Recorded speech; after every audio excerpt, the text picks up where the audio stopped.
Hello, magandang umaga sa inyong lahat. No, birthday ko ngayon. So, bago lahat, no, bati muna tayo dito. Uh, Pagbigyan nyo na ako ngayon lang akong babati. Sabi ni Ma'am Marilu Rescobillo, happy birthday, Boss Bungo, God bless you. Pag-greet naman daw si Papa Eddie Rescobillo ng happy 83rd birthday. Uy, impressive yun, Papa Eddie Rescobillo, ha? Happy birthday, tatay. Tatay Eddie Rescobillo, happy birthday! Sabi daw ni Ma'am Marilu Rescobillo. Kasabay ko daw kasi kayo mag-birthday. Nasa private resort ang buong Rescobillo family. Ngayon, nagse-celebrate. Sama ako? Hindi ako kasama. Andito kasi ako sa Arkansas. Hirap ng malayo sa family. Hindi ba Arkansas ang basa dyan? Uy, salamat Ma'am Marilu Rescobillo, ha. Happy birthday din uli, Papa Eddie Rescobillo. Tapos to si IC Malyabo, si Don Corleone daw siya. Ay, hindi ko nabasa ito, pero ngayon shoutout kita, no?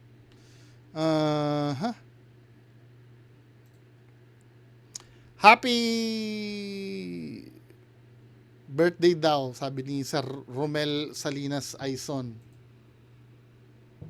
Sino pa ba ito?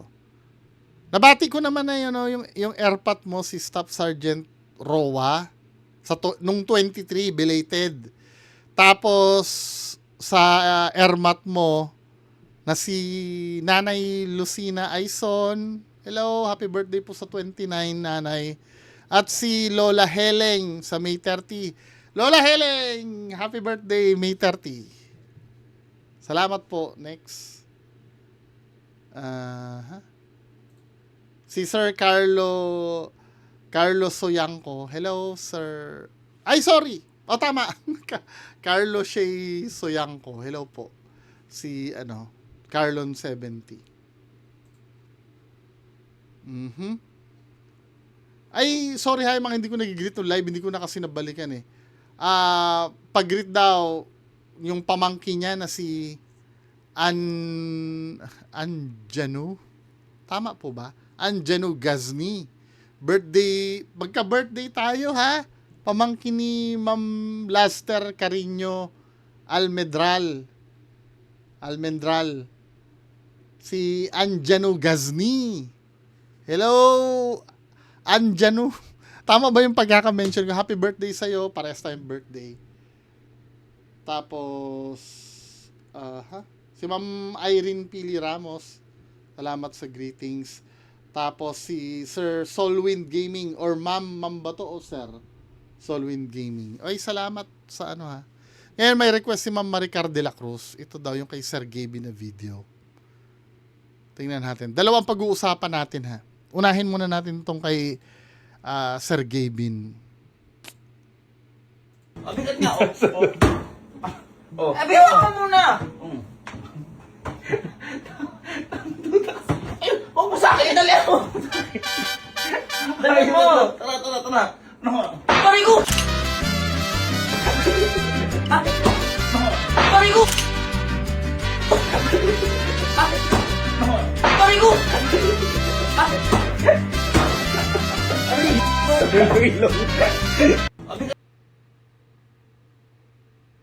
Hindi ako natawa. Di ba? Mabigat. Totoo bang mabigat yung basurahan? Sometimes kasi inisip ko scripted na no? Well, to be fair naman, mas okay na ito kumpara doon sa kumpara sa yung prank niya na nilalagyan ng buhangin ang bibig. Yun talaga bad yun. Pero ito, okay lang naman, no? Pero may na-offend pa rin kasi nga parang naman gagayahin ng bata. Pero kumpara doon sa pinapakain ng buhangin, kahit paano, palulusutin ko ng konti ito. Okay lang. Sa akin, okay lang.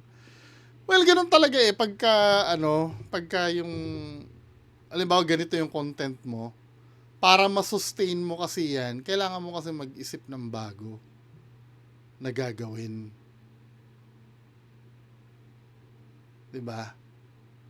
Nandiyan na yung risk na sa kakaisip mo ng bagong gagawin, makakagawa ka ng, alam mo yun, ng hindi na magandang panoorin. Katulad nung nilalagyan ng lupa yung bibig, di ba?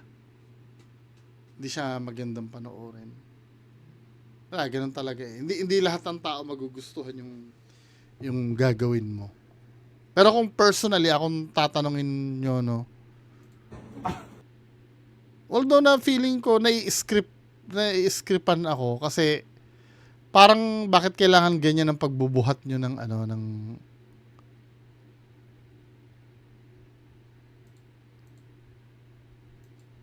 sa standard ko, hindi siya nakakatawa pero hindi naman siya brutal katulad nung naunang nireakan natin. Anyway, next post, no. Meron tayong controversial dito. Kilala niyo si Apple David, yung courtside reporter. Ayan, no. Apple David addresses criticism over relationship with 18 years old Chad Gamad, yung basketball player. 18 years old. Siya ay 34 years old. No? Ang hirap din talagang ipaliwanag how we click and how we just get along so well and how things develop between the two of us. And everything felt effortless, natural, and I've never been this happy. Sabi niya ganun. I am not asking you guys to be happy for us. I am hoping you guys can respect our decision and understand that this is our lives. Buhay daw nila yon at hindi nyo buhay. And sana you just mind your own business, she said. If you can't be nice and kind, just keep it to yourself. Kasi nga, ano ang goal? What is your intention of airing this out? If your goal is to cancel me or destroy me, it's not gonna happen. Tama naman ito. Walang rules na na-violate and walang batas na na-violate. Walang patutunguhan yung ginagawa nyo, guys. No? Totoo naman, no? Hindi naman minor na ito eh. Yung 18 years old, hindi na siya minor eh. Siguro hindi, ang magiging issue niyan, baka naman kasi naging groomer ka. Baka. Na bata pa lang ito ay ginugroom mo na, tapos nung sa tamang edad na kayo ay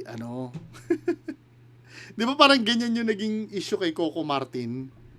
Yung asawa niya parang ginroom niya. Kasi meron siyang nasabi before kasi ini-interview, minor pa yung nakalimutan ko na yung kung sino yung asawa ni Coco Martin ngayon eh. Minor pa yun noon eh. Parang nasa Gawin Bulilit yun dati, di ba? Then nung lumaki, parang na-criticize si Coco Martin. Pero namatay din yung issue.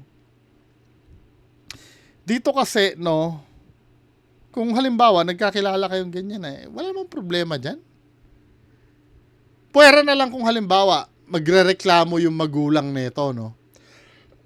Na, hindi, yung anak mo, ginroom mo ginroom mo yung anak namin eh. Diba? Kaya na-inlove sa'yo yan kasi bata pa lang hinihintay mong mag-mature. Grooming kasi ang tawag doon. Pero kung wala namang issue sa magulang nito, no? Siguro kaya napapag-usapan, public figure ka, hindi naman may iwasan yun kahit sa showbiz, no? Nasa public ka eh. Well, ganun talaga, 'di ba? Tsaka yung ganyan, no, yung okay lang sana ito, napapansin ko parang normal pagka matanda yung lalaki, bata yung babae. 'Di ba? Kahit nga nung 90s, 'di ba, sa mga action movies, Eddie Garcia tapos batang-bata yung yung collab team. 'Di ba? Pero pagka matanda kasi yung babae. Actually, hindi na ano yan eh. Hindi na bago ito eh. Si Yula Valdez din dati, di ba? Ganyan. Nagkaroon siya ng boyfriend na ano. Tapos si Vicky Bello, just imagine, ilang taon si Vicky Bello versus Hayden ko. Kung ito i-compute mo, 34 years old siya. Tapos 18 years old to. So, ang gap is 16 ba? Tama? 16 ba yung gap? Oo. 16 years old. Pero kung halimbawa kung tatanungin nyo, may mali ba? Wala namang mali dyan. Parehas na nasa sapat na edad. Yun nga lang, yung isa kapapasok lang ng edad niyan. Doon sa ano nila, pagmamahalan nila ano, wala naman dapat kumontra dyan kasi wala namang bawal nga. Pero kung may masasabi ako dito, papasok sa relationship, no? Kung ako lang ang tatanungin, mukhang magkakaroon ng problema tong dalawa. Hindi naman magkakaroon, sorry. Ang tamang term, mataas ang chance na magkakaroon kayo ng problema. Alam mo kung bakit? Yung edad kasi ni ate, yung 34 years old na yan, edad na yan ng ano eh, ng pangtahimik na buhay na eh. Edad na yan ng pananahimik eh. Tapos na ito dun sa period ng gimmick-gimmick, yung, alam mo yon yung buhay dalaga, yung mga ganyang ano, tapos na siya dyan eh. Kaya ang focus nito, yung mga ganyang edad, career, at pagkakaroon ng anak. Yan. Paano magiging big deal yon? Ito kasing, ano niya, ito kasing boyfriend niya ay kapapasok lang sa pagiging adult, no? Siyempre, marami pang mag-o-open na door dito sa lalaki. Marami pang makikilala yan, men. Lalo na't basketball player yan. Dami makikilala niyan. Siyempre, yung insecurity mo, iisipin mo dahil matanda ka na, wala kang laban sa mga bata na makikilala. Makikilala na itong boyfriend mo. Diba? Nandiyan na yung magiging paladudahin ka na. Titingnan mo na yung cellphone kung sino yung mga nagme-message. At kahit merong, lalo na celebrity to, no? Sikat. Siyempre, makikilala yan. Magiging sikat yan eh. Maraming random na fan ito na kakausap sa kanya. 'Di ba? Yan ang kailangan paglabanan mo, yung kapraningan. Well, kung malalampasan nyo naman yun, ano, edi very good. Tapos ito pa, yung, syempre, matured ka na, itong lalaki. Hindi ko naman sinasabing immature, no? Syempre, galing sa pagkabata yan eh, fresh from pagkabata.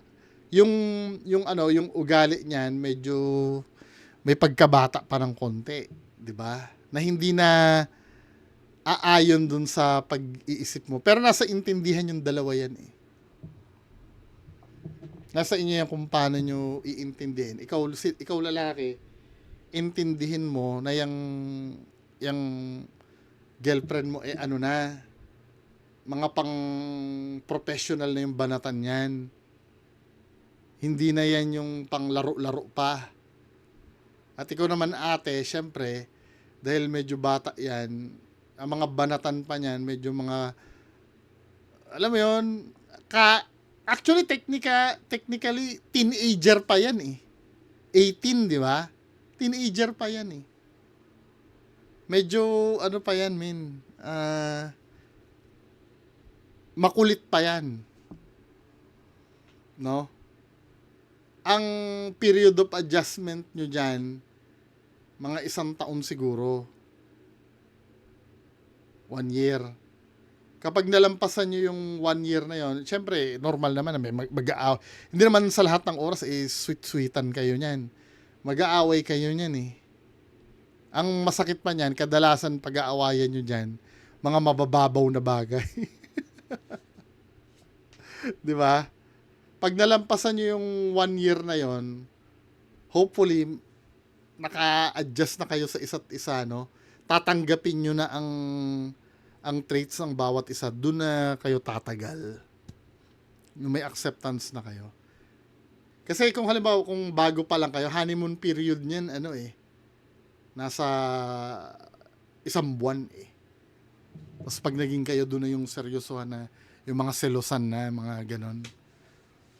Yun lang naman ang more on personal yung magiging problema. Yung mga magiging problema nyo ay wala nang pakialam ang tao doon. 'Di ba? So, okay lang 'yan. Ngayon kung hindi maging successful yung pagsasama, edi ganoon talaga, 'di ba? Kaya advice ko, baka mamaya malunod kayo, magpakasal kayo agad. Huwag muna. Testingin nyo muna. Anyway, yan lang po muna ang pag-uusapan natin. Magandang umaga sa inyo lahat. Bye-bye.